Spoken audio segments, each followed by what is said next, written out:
In this video, I'll show the changes for Overgrowth Alpha 126, which you can try if you've pre-ordered.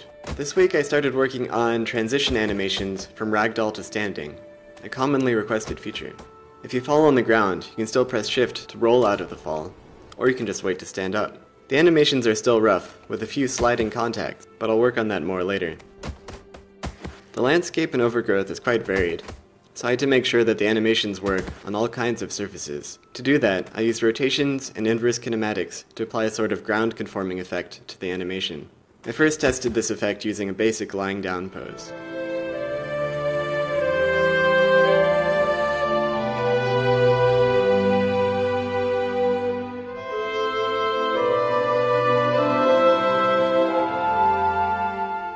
I then created two standing animations in Blender, one for standing from a face-down pose, and one for standing from a face-up pose.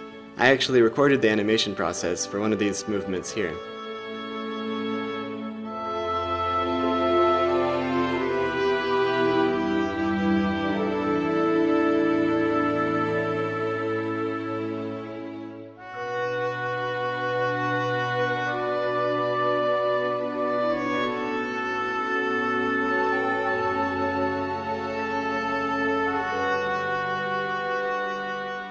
I then set up the animation to start using the ground conform and fade back into normal animation. This way he always starts out properly in contact with the ground, but ends up standing upright.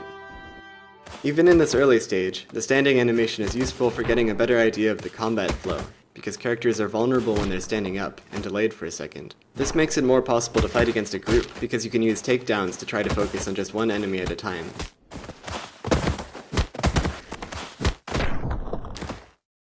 Another new feature is falling damage, which applies to both controlled and uncontrolled falls. With an uncontrolled fall, you can knock yourself out pretty easily. You definitely want to avoid trying to do a flip right before you land from a jump.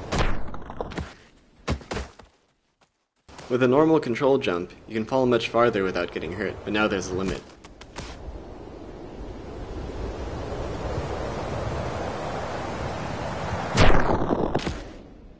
That's it for this week. If you'd like to pre-order and try the alpha for yourself, you can do that at wolfire.com/preorder.